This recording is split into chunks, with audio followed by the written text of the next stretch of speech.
किसान बचत तथा ऋण सहकारी संस्था लिमिटेडले आर्थिक वर्ष 2082-83मा विभिन्न स्वास्थ्य सम्बन्धी कार्यक्रमहरू सफलतापूर्वक सम्पन्न गरेको छ। मोटो ढोक्दै कसै छाती ढोक कसै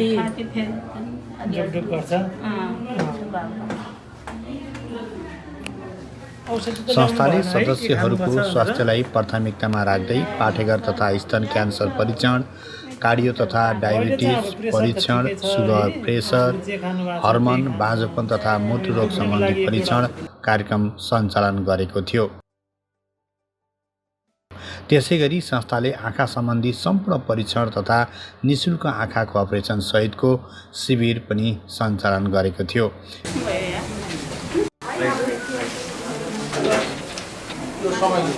विभिन्न संस्थाहरूसँग सहकार्य गरेर सञ्चालन गरिएको स्वास्थ्य शिविरबाट नवलपरासी जिल्लाका विभिन्न नगरपालिका तथा गाउँपालिकाका सदस्यहरू प्रत्यक्ष रूपमा लाभान्वित भएका छन्। त्यहाँदेखि छोराले पनि फेरि फेसबुकमा देखेर यस्तो यस्तो ठाउँमा यस्तो छ, यस्तो गरेर जानु है आमा बुवा भनेर पठाएको। समस्या 10-15 वर्ष भइसक्यो, टाढाको नदेख्ने नजिकको देख्ने। एक त यो शिविरमा नराम्रो पनि हुन्छ कि भनेर हामी डाइरेक्ट भरतपुर जाउँला भनेर सोच पनि थियो। अब सबैले राम्रै हुन्छ, धेरैको बिग्रिन्न के अरे भन्ने कुरो नजिक पनि छ भने खुसी छ। मेरो नाम चाहिँ लुला भने यहाँ कलुवामा चाहिँ निःशुल्क आँखा शिविर चलेको थियो। त्यसपछि मैले अब केही साथीहरूसँग थाहा पाएँ त्यहाँ निःशुल्क आँखा शिविर छ भनेर। अनि मेरो श्रीमतीको पनि आँखामा तत्कालै समस्या आइरहेको थियो। अनि त्यसरी म ठ्याक्क त्यहाँ तपाईँको कलुवामा लिएर आएँ आँखा शिविरको लागि। अनि त्यहाँबाट चाहिँ मोतीबिन्दु लागेको रहेछ एउटा आँखामा भनेर थाहा पाइयो। त्यहाँबाट चाहिँ यहाँ चोरमारामा चाहिँ सर्जरीको लागि चाहिँ लिएर आइयो। चाहिँ खुसी नै छ सर। यो ग्रामीण भेगमा रहेका अब यो आँखा सम्बन्धी समस्याहरूलाई तपाईँको विभिन्न 3-4वटा संस्थाले तपाईँको र भरतपुर आँखा अस्पतालको आयोजनामा यो निःशुल्क आँखा शिविर गर्दा चाहिँ यहाँका वृद्धहरूलाई विपन्नहरूलाई एकदमै सेवा पुगेको छ। विभिन्न संस्थाहरूले मिलेर तपाईँको यो ग्रामीण भेगमा विपन्न परिवारहरूको लागि यसरी चाहिँ स्वास्थ्य सम्बन्धी भनौँ न, या जस्तै आँखा शिविर हो, अन्य स्वास्थ्य शिविरहरू आयो भने यहाँको ग्रामीण रात तथा सहज मिलेको सहभागीहरूले बताएका छन्।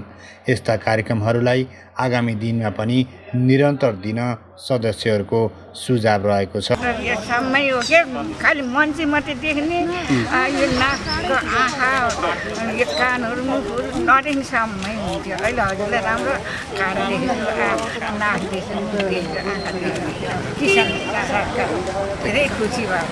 मेरो रामबहादुर थापा खन्गा मगर हो, मोतीबिन्दु 12। मेरो बुहारी पनि यो किसान सहकारी संस्थाको यो सदस्य पनि छ। मेरो मोतीबिन्दु भइसकेको छ भनेर डाक्टर साहबले भन्नुभएको थियो। म अब यो सोमबार अस्ति नै जानेवाला थिएँ। यो शिविर आइसकेपछि म रोकिएर म यहाँसम्म आइपुगेँ। अपरेसन गर्नुपर्छ भने धेरै खुसी लागेको छ। यदि मैले चाहिँ मेरो प्राइभेट हिसाब किताबले चाहिँ म आउने जाने खर्च हिसाब गर्दैन, लगभग यहाँबाट के अरे भरतपुर आऊ गर्दाखेरि लगभग 20,000 जति मेरो खर्च हुन्थ्यो। म धेरै धन्यवाद दिन चाहन्छु। आयोजक टिम जसले खर्च गर्नुभएको छ उहाँहरूलाई म धेरै धन्यवाद दिन चाहन्छु। म धेरै खुसी छु। हामी यस्तो वृद्धहरूलाई बुढाहरूलाई यसरी गाउँमै नजिकै ठाउँमा यस्तो जुन यो आँखामा एउटा संवेदनशील ठाउँ आँखा हो, यस उपचार पाउनेमा धेरै खुसी छु। म यहाँलाई त बधाई छ। अनि यहाँलाई आज एउटा सानो उपहार पनि ल्याइदिएको छौँ हामीले। आज एउटा तपाईँहरू अन्तिम लटको भएको हुनाले एउटा उपहार पनि लिएर आएको छौँ आज। अब किसान सहकारीले भनिहाल्नुभयो अघि, त्यो भएर अरू धेरै कुरा मैले भन्नु परेन। यस्तो क्याम्पहरू चलिरहेको हुन्छ। यो आँखाको अहिले चल्यो, गतगरको परीक्षण गर्छौँ, थाइरोइडको परीक्षण गर्छौँ निःशुल्क, कहिले मुटु रोगसँग सम्बन्धित चाहिँ परीक्षणहरू गरिरहेका हुन्छौँ। हामी ठाउँ ठाउँमा यसरी विभिन्न हस्पिटलहरूसँग सहकार्य गरेर निःशुल्क रूपमा गर्नुभएको सबैलाई समेट्ने गरेर हामीले यस्तो क्याम्पहरू चलाइरहेको छौँ। यसका साथै किसान बचत तथा ऋण सहकारी संस्थाले विभिन्न तालिम, सचेतनामूलक कार्यक्रम तथा सामाजिक गतिविधिहरू सञ्चालन गर्दै आइरहेको छ। नाम रमेश घिमिरे, नेपाल नेत्रजरी सङ्घद्वारा सञ्चालित भरतपुर आँखा अस्पतालमा विगत 28 वर्षदेखि काम गरिरहेको छु।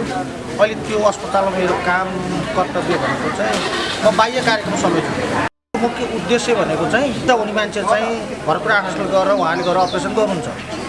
तर जोसँग पैसा छैन, जसलाई लिएर अस्पतालसम्म लिएर जाने चाहिँ उनीहरूको परिवारको सदस्यहरू छैनन्, आर्थिक हिसाबले कमजोर विपन्न नागरिकलाई मध्यनजर राखेर हामीले यस्तो शिविर गर्छौँ।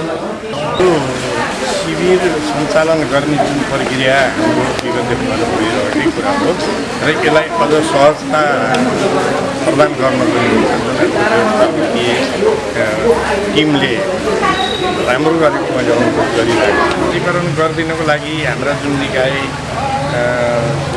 ज्योति सङ्घ भरतपुर, त्यसपछि हाम्रो नगरपालिका 17 ठाउँका नगरपालिका नगर अस्पतालहरू र यिनी स्वास्थ्य चौकीहरूले जुन हामीलाई सहयोग गर्नुभएको छ, उहाँहरू सबैलाई किसान सागको तर्फबाट धन्यवाद ज्ञापन गर्न चाहन्छु। विशेष गरी स्वास्थ्य समस्या भएका सदस्यहरूलाई निःशुल्क तथा सहज स्वास्थ्य सेवा उपलब्ध गराउने कार्यक्रमलाई संस्थाले यस आर्थिक वर्षमा प्राथमिकताका साथ अगाडि बढाएको हो।